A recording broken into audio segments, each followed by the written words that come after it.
세월호 참사 재판을 심리했던 1심 재판부가 세월호 사고 관련 1심 재판 내용을 백서로 공개를 했는데요. 세월호 참사에 대한 다양하고도 또 다각적인 시선과 기록은 국가적 대참사가 재발되지 않기 위한 매우 중요한 과정이 아닐까라는 생각이 듭니다. 4216 세월호 참사 시민기록위원회 작가로서 활동하던 분이시죠. 세월호를 기록하다라는 책도 내셨던 이 논픽션 작가 오준호 씨 연결해 이 기록의 소중함 그리고 세월호에 대한 이야기 들어보겠습니다. 안녕하세요, 작가님.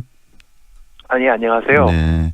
이번에 세월호 1심 재판부가 이 재판 과정을 좀 백서로 담아서 냈다라는 부분들, 그 백서 내용이 최근에 공개가 됐는데요. 내용은 좀 보셨습니까?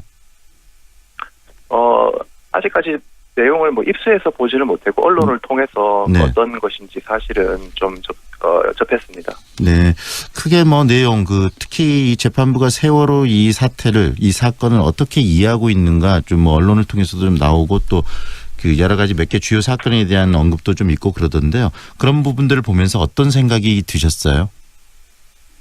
예, 사실 백서의 구체적인 내용을 다 본 것은 아니지만 네. 저는 그 재판을 하셨던 그 재판부와 특히 임정엽 판사님께 기록자로서 또 시민의 한 사람으로서 좀 감사하는 마음이 사실 있거든요. 네. 어떤 점이냐 하면 당시 재판을 했을 때 그 유가족들이 정말 억울하고 이제 분한 마음으로 이제 재판정에 오셨는데 네. 그 판사님께서 잘 배려해 주시고 유가족들한테 매번 발언 기회를 주시고 또 유가족들이 궁금해하는 질문들도 그때그때 하게 해주셨거든요. 네. 이번에 기사를 보니까 이제 그러한 어떤 재판 등에 대해서 네. 소회를 밝히신 것 같더라고요. 저는 네. 개인적으로 그 재판이 참사 희생자를 존중하는 네. 재판의 사례를 어렵지만 좀 만들어 가려고 노력하지 않았는가 좀 그렇게 생각을 하고요. 네. 내용적으로는 당시 1심 재판을 할 때 물론 아주 많은 증거나 증언을 다루기는 했지만 배가 인양이 되어 있지 않았잖아요. 그때는. 네. 그래서 배를 인양해서 직접 조사하지 못한 것까지 포함해가지고 근본적으로 좀 판단하는데 네. 많은 그 근거의 한계가 있을 수밖에 없었습니다. 네. 그 당시에 이제 검찰이 상당히 성급하게 사고 원인을 배 보건성 불량, 과적, 고박 불량, 타수 실수 이렇게 맞춰놓고 이걸 좀 입증하려고 했고 네. 증거가 좀 한계적인 상황에서 1심 재판부는 검찰 주장을 거의 그대로 받아들여서 재판을 좀 끝냈었거든요. 네. 예, 근데 사고 원인에 대해서도 2심 재판에 가서는 1심 재판부의 판단에 대해서 네. 좀 받아들이기 힘든 부분이 있다. 네. 왜냐하면 인양을 해서 정밀하게 조사를 하기 전까지는 확정할 수 없다. 이런 판결을 하기도 했고요. 네. 또 1심 재판부의 경우에는 이제 해경이 너무 무능해서 구조를 못했다 이렇게 이야기를 했지만 지금 그 뒤로 나왔던 많은 조사나 그런 조사나 증언들과 청문회 등에 따르면 이건 구조를 실패했다기보다는 구조를 거의 시도조차도 안 했던 게 아닌가. 이것에 대한 진상규명해야 되는 거 아닌가라는 문제도 있는 것 같습니다. 방금 말씀하신 부분들을 좀 짚어볼 필요가 있는데 그 당시 1심 재판할 때는 배가 인양되기 전이기 때문에 또 어떻게 판단의 한계가 있을 수 있었지만 재판부는 나름대로 우리 세월호 희생자분들 또 유가족들의 어떤 아픔이나 이런 부분을 충분히 고려한 그런 재판을 진행했다는 말씀도 해 주셨고요.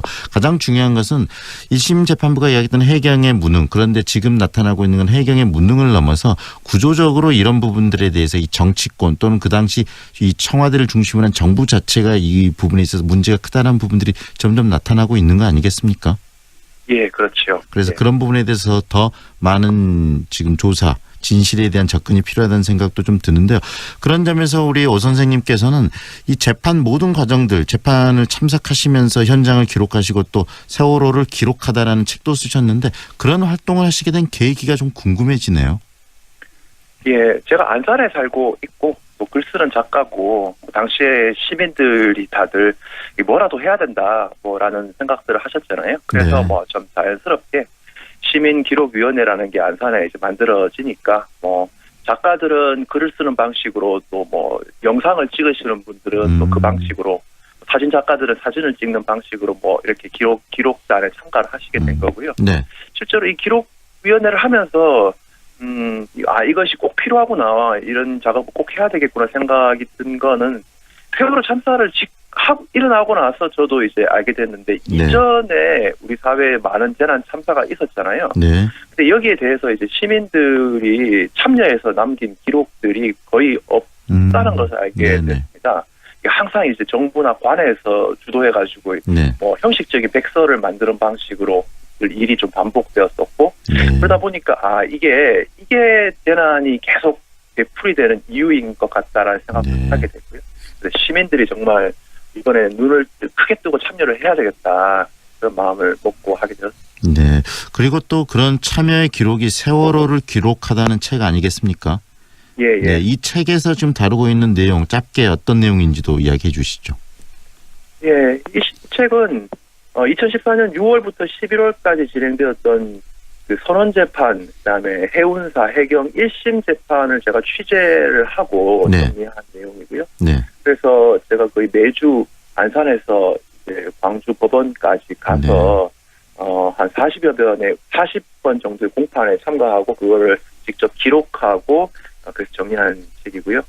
그래서 뭐 이 책에는 어쨌든 그 당시 재판정에서 진실을 놓고 막 어떤 공방들이 오갔는지, 어떤 증거나 증언들이 나왔고, 혹은 어떤 뭐 거짓말들이 나왔는지, 뭐 어떤 진술이 나왔는지 일목요연하게 좀 보실 수 있지 않을까 싶고요. 또 그 재판 내용뿐 아니라 함께 그 재판을 참관하셨던 유가족들의 모습이나 분위기, 이런 것도 최대한 책에 담으려고 했던 그런 책입니다. 네.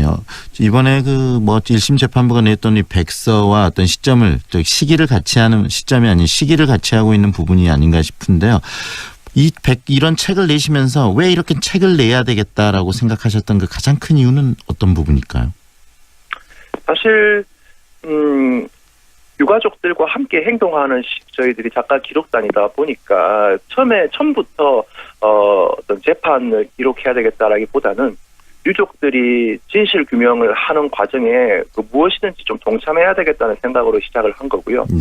이렇게 하다 보니까 이 재판 그 공간이라는 것이 진실을 놓고 서로 공방을 펼치면서 진실의 실마리들이 이제 드러나고 있다는 점, 그리고 수많은 자료와 증거가 여기 모이고 있다는 점, 그래서 이 공간을 잘 기록해야 이후에 더 나아간 진실 규명 과정에 꼭 필요한 어떤 단계가 되겠다. 이 생각이 들면서 책으로까지 내게 된 것 같습니다. 진실 규명이 필요하기 때문에 그 진실 규명의 과정의 한 부분으로서 당시 1심 재판 과정을 꼼꼼히 기록하고 그걸 책으로 내셨다는 말씀으로 이해가 되는데, 그렇다면 이제 세월호도 인양이 됐고, 하지만 또 여러 가지 책임 공방도 지금 일어나고 있는데요. 정말 확실한 진실이 규명되기 위해서 어떤 부분들이 더 고려돼야 되고 우리들 스스로가 살펴봐야 된다라고 생각하시는지도 말씀해 주시죠. 예, 사실 뭐 이 짧은 시간에 뭐 진실 규명의 과제를 다 우리가 말하기는 좀 어려울 것 같고요. 제가 강조하고 싶은 것은 지난 몇 년 동안 진실 규명 과정을 해오긴 했지만 우리 국민들이 확실히 그 과정이나 결과물을 다 신뢰하고 있지 못하잖아요. 그게 왜 그렇게 된 건가 생각하면, 진실 규명 과정이라는 게 과학적인 것도 중요하지만 정말 시민들이 믿을 수 있도록 지켜볼 수 있고 투명하게 진행이 되고 또 참여할 수도 있고, 또 그렇게 해서 의혹이 낱낱이 해소가 되어야만이, 그래야 나중에 결과적으로 이것이 진상이다라고 했을 때 시민들이나 유가족들이 받아들일 수가 있고, 또 나아가 뭐 이것을 출발점으로 해서 우리 사회를 한번 바꿔보자, 이렇게 이야기를 할 수 있잖아요. 뭐 그런 점에서 이제부터 만들어지는 어떤 이기 특조위, 세월호 참사나 가습기 살균제 사건을 포함한 사회적 참사의 이기 특조위가 윤리적으로나 뭐 실무적으로 정말 신뢰받을 수 있는 조직이 돼야 되겠다, 이 생각이 듭니다. 지금 요즘 이런 거 관련해서 문제가 되는 게, 과거 1기 특조위 때 이 특조위를 뭐 세금 도둑이다 이렇게 말씀하시면서 사실 좀 내부에서 방해 활동을 했다고 이야기되는 그런 분들이, 과거 여당의 추천을 받았던 위원들이 여전히 들어와서 또 활동을 하려고 하시잖아요. 이런 분들이 만약에 계속 활동을 하시게 되면 역시 여전히 또 이 진실 규명을 국민들이 과연 받아들일 수 있을까, 그런 분들이 좀 스스로 좀 진퇴를 판단해 주셔야 되지 않을까, 이 생각이 듭니다. 네, 그뿐만 아니라 지금 과거 여당이라는 말씀하셨는데, 결국은 방금 말씀하신 그분도 자유한국당의 또 추천 몫으로 2기 특조위도 들어오시는 분 아니겠습니까? 맞습니다. 맞습니다. 네, 그런 부분들 정말 정치권에서도 좀 반성하고 본인들의 역할에 대해서 고민해야 될 시점이 아닌가 싶기도 하네요. 예, 맞습니다. 네, 오늘 여기까지 듣겠습니다. 감사합니다. 예, 감사합니다. 지금까지 4.16 세월호 참사 시민기록위원회 작가기록단으로 활동한 분이시죠. 오준호 작가와 이야기 나눴습니다.